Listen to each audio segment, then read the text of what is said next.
Okay, so second video now instead of just having a picture with a voice is continuing from the same paper. I'm going to be reading from it, so apologies that I won't be looking at the actual video camera, but instead a little bit down.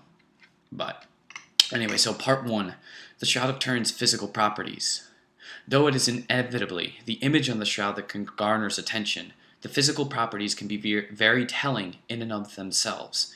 As I had just mentioned, the Shroud of Turin is roughly 14.5 feet long by 3.5 feet wide and is made out of yellow linen.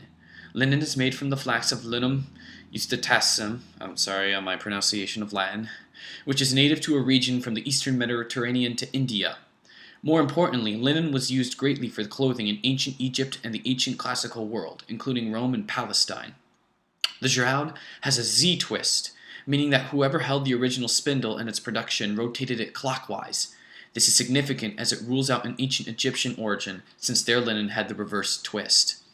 Interestingly, the shroud was probably once part of an even larger sheet, evidenced by a seam that runs the shroud's full length, just under 3.5 inches below its top edge. This assertion, made by Dr. Fleury Lemberg, is supported by the selvage at the top and bottom of edges of the shroud. For clarification, the selvage is the weaver-finished edging at the left and right sides of a piece of fabric as it comes off the loom. Such a giant linen sheet would be of no issue to date of antiquity. For instance, Turin's Egyptian Museum preserves a bed sheet whose dimensions are 7 meters by 3.5 feet and dates to the 20th century BC. Roman factories would use giant mills to produce such large fabrics. However, the medieval ages were the opposite. Tapestries were smaller and were sewn together rather than cut apart.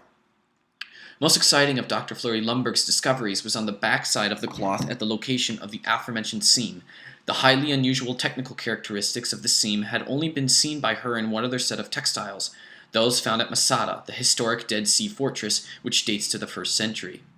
The actual weave of the shroud is a 3-to-1 herringbone twill, a very rare and expensive work, one characterized of a highly skilled professional, if made before the Industrial Revolution.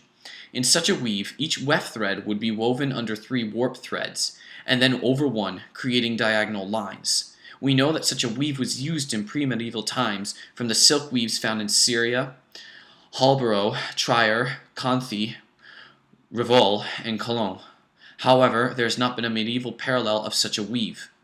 Other parallels with a 3-to-1 twill date even closer to Christ's time with the discovery of textiles at the Roman fort of Crocodilo. The textiles there have been dated between 100 and 120 AD. Some of the damage on the shroud also indicates how it had been folded in the past. One comes from a series of triple burn-hole fire damage marks that are repeated on the shroud 4 times. The set of burn marks are mere images of one another when the shroud is folded in 4. Another set of marks are those of water stains, which many had assumed were there from when the shroud caught fire in 1532. What is significant is that a second set of earlier water stains were identified by Dr. Fleury Lemberg and Italian photographer Aldo Guerreschi independently. These marks do not correlate to the 1532 fire damage, as the folding pattern is different. Nor do they correlate to the previously described burn holes, as there is no attempt to extinguish that fire. The only found way for these marks to have been formed is when the shroud is folded in an accordion-type folding arrangement, a style found in antiquity in artifacts such as the Liber Lentius. The water stains were replicated when Guerreschi placed a cloth folded in this fashion into a replica of the jar of the Dead Sea Scrolls were found in. It was then replicated again in 2004 for a televised documentary. Hence, there's already some evidence that the shroud has an origin in antiquity instead of the medieval ages. However, before I draw any other conclusions, I'd like to take a look at a few other areas. So to break off for a second, basically as I've been reading from the paper that I wrote, what we know about the shroud and how it was made, its style of being made, was one that points to antiquity. The style of the weave, the very linen itself, and also because, I don't know if I said this in there, I probably did, but medieval factories didn't have the correct setup to make weaves in this large of a size. This is given in more detail in Ian Wilson's book, The Shroud, Solving a 2,000-Year-Old Mystery. They didn't have the appropriate equipment to make such a weave, but dating to antiquity did. But anyway, so this is part 2, the properties of the image. This is more the infamous stuff. The shroud is a photographic negative. This is startling fact was discovered by Secondo Pia, an amateur photographer, when he was developing pictures of the shroud that were commissioned by the king. What this means is while one can see the image of man on the shroud, the image's lifelike qualities do not show up until one sees the negative of the image. We already need to ask, how could a painter do this when the concept of photographic negativity did not come until well after the Middle Ages? A slight footnote is that the concept of negativity did exist in medieval ages, but it was significantly different than it is today. And I put a link to Isabel Pizek's The Concept of Negativity Through the Ages versus the Negative Image on the Shroud. She wrote a paper on it. I don't remember exactly her points, but she shows there is a big difference between negativity as understood photographically and as it was understood in the medieval ages. And the Shroud, obviously, with its photographic negativity, postdates the medieval era. If a relic forger really wanted to stump people with it, it would make far more sense to paint it as a positive, something that people would identify with.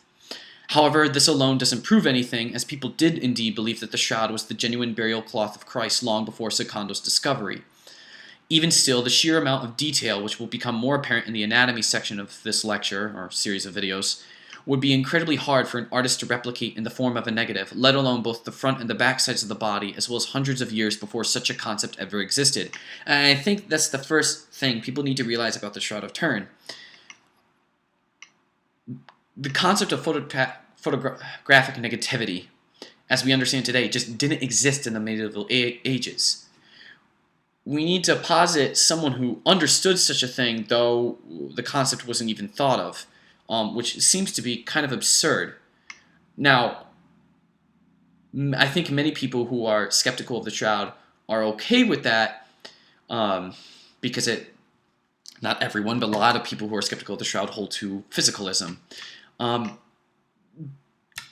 But you don't have to, as I know there are many non-theists who definitely think the shroud is the shroud of Christ. You don't have to hold that it was a miracle that made the image just because of the negativity. I don't know, probably a pointless side comment, but whatever. So the second face. Another startling discovery about the shroud is the second face discovered by Fanti and Maggiolo. On the back side of the shroud, which was not able to be accessed for some time, actually contains the face of the man on the front side in a much fainter image, which can be seen with Gaussian filters, Fourier transforms, and template matching. Furthermore, the properties of the image on the back, specifically the superficiality of the image, is exactly the same as the front, meaning that both the images were produced in the same unknown process. The image of the shroud is superficial. In other words, the image only colors the top of the threads. More specifically, it only covers the top 0.0002 millimeters of linen. This is opposed to paintings in where paint would seep through multiple levels of fibers when applied. Furthermore, to quote historian Ian Wilson, the image-bearing fibers do not penetrate the cloth, nor do they exhibit any capillarity or absorptive properties. They are more brittle than their non-image counterparts, as if whatever formed them lightly corroded them. They are uniform in coloration. They are not cemented together, neither are they diffused as they would be if they derived from some dye or stain.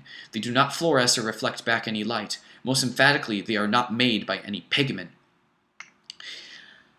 Again, a little side note, I think stuff like that really puts a damp on the painting theory, and obviously Walter Macron has something to say about that, but we're going to get to that eventually. Walter Macron's research is quite faulty. Furthermore, biophysicist John Heller and chemist Alan Adler concluded that the body image consisted simply of prematurely aged linen and not of any kind of paint pigment. Also, wherever there was blood, the fibers lacked these very characteristics. In other words, the painter would have had to put the blood on first and then paint the negative.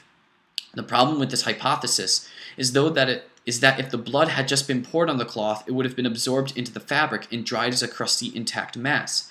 This is because, as early shroud researchers Paul Vignon noted, when we pour blood upon a cloth, the fiber absorbs the liquid by capillary action, so that it spreads unevenly among the threads. This is not found on the shroud.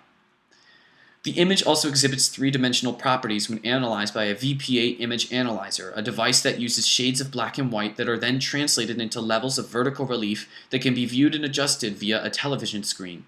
However, photographs usually do not encode this information since they only record shades of light and nothing about distance. Hence, when photographs are normally put into a VPA image analyzer, they come out almost invariably collapsed and distorted. since the VP8 was not designed or intended to produce any true 3D display, only a semblance of it. When the shroud was put through, though, a consistent true 3D effect was produced, one whose very contours were visible. The inventor of the VP8 image analyzer, Peter Schumacher, said, "A true three-dimensional image appeared on the monitor. The nose ramped in relief. The facial features were contoured properly. Body shapes of the arms, legs, and chest, and the basic human form. I had never heard of the Shroud of Turin before that moment. I had no idea what I was looking at. However, the results are unlike anything I have processed through the VP8 image analyzer, before or since. Only the Shroud of Turin has ever produced these results from a VP8 image analyzer." So, to conclude about the painting hypothesis, our medieval forger was able to produce a photographic negative without using paint, was able to create a ghost image that mirrored the front side of the shroud, was able to paint both the front and the back of the man without any visible mistakes, was able to do all of this after blood had put down on the shroud, but he was also able to encode three-dimensional properties into the shroud that are not found in other works and would not have been able to be appreciated for another 650 years. Furthermore, this man would have had to paint the shroud without any signs of brushstrokes, since there is no evidence of directionality. Even still, he also had to have likely painted it at a distance, for the man on the shroud can only be seen when viewed from afar. Up close, the image is not visible. The theory that the shroud is a painting is less credulous the further we delve into the science. And this is the point. This is not... The rejection of a painting hypothesis, or of almost any of the forgery hypotheses, has never just been from blind religious zeal.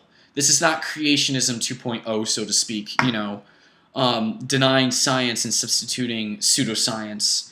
This is all from credible science that these conclusions are being made. And I want to stress that because I understand how fundamentalists, unfortunately, though I think their heart is coming from a good place, and I understand why, or at least I kind of understand why, the historical and intellectual background of how the fundamentalist movement began. They ultimately are horrible when it comes to science, especially on the topic of evolution. And my point here is not to get into that subject, but it's because this video is mostly addressed to skeptics, and a lot of the time skeptics of the Shroud are also, physicalists, atheists. Not all atheists are physicalists. I just want to reinforce that this is not from pseudoscience that these conclusions are being made. When the Shroud underwent its first detailed examination by Paul Vignon, he concluded, and I quote, "The impressions on the Holy Shroud are produced by chemical action, largely without absolute contact between the body and the cloth. Of this we have no doubt. What Vignon, an amateur artist himself, failed to find were any signs of paint. Furthermore, he tried making a replica himself, but found that whenever he tried to simulate the wear and tear that the shroud had gone through, the paint would fall off, leaving his image significantly different than that of the shroud's, let alone the vast information that the shroud contains in its image." Yves Delage, professor of Vignon, would go on to give his presentation on the shroud to the French Academy of Sciences, stating that there were no signs of paint or artistic preparation, and that the shroud was the genuine shroud of Christ. Interestingly enough, Delage experienced a giant backlash for his conclusion and reprimanded the Academy, feeling that it were not Christ that was in question, no one would bother to challenge his conclusion, all the more significant since Delage himself was not a Christian. He personally believed that the vapograph theory was what made the image on the shroud. And the vapograph theory, I don't remember it off the top of my head, but I have a link to it within the paper.